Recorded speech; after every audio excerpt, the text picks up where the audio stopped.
I'm standing in the area of Warsaw that was the scene of many demonstrations, big and small, for and against, protests whose magnitude surprised even their organizers, and those that were a disappointment.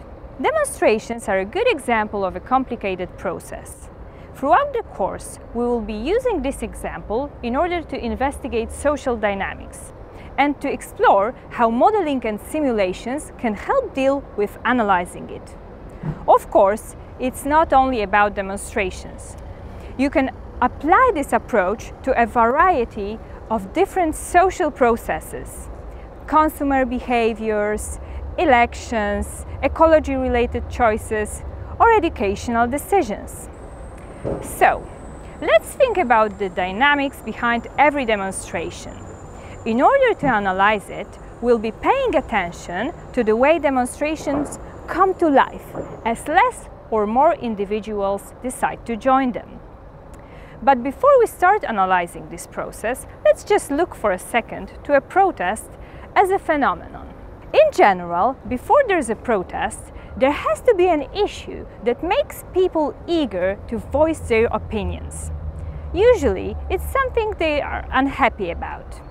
But what is interesting, even fascinating, is that this discontent sometimes translates to huge demonstrations and sometimes only a few people appear. Let's think why it's so hard to predict. First of all, we're dealing with hundreds or thousands or even millions of people deciding whether they want to go or not. Let's think about a broad category of potential protesters.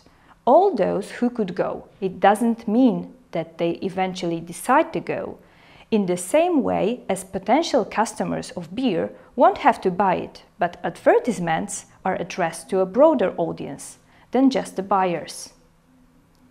So, the first challenge with social processes is pretty obvious. We're dealing with a large number of people.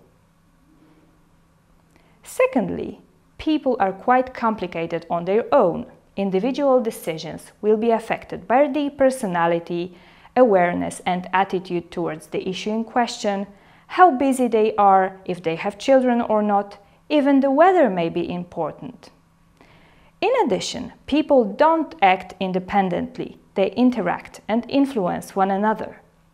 Their decision may depend on who called them to ask if they were going, whether their friends are going or not, and they can also encourage or discourage the others.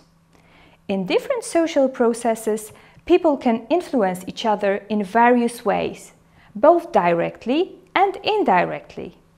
My eagerness to buy a certain product, or to wear a face mask, or to get vaccinated may be higher when I see all the people around me do it, or I see a certain celebrity acting this way. Even when I tidy up after my dog, this might encourage my neighbors to do the same. But there is more. Decisions that we make change in time.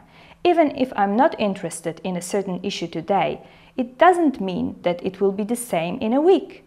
I might change my mind thanks to the media or my family members or after observing the size of the protests last week. So, what we're dealing with is a large number of people who are quite complicated themselves and who interact with each other and influence one another, purposefully or not. And all of that can change in time. No wonder it's not so easy to predict how many people will eventually turn up and how certain movement will evolve. The general picture that we eventually see is painted by thousands of people who are connected in many different ways. Sounds a bit complicated, don't you think?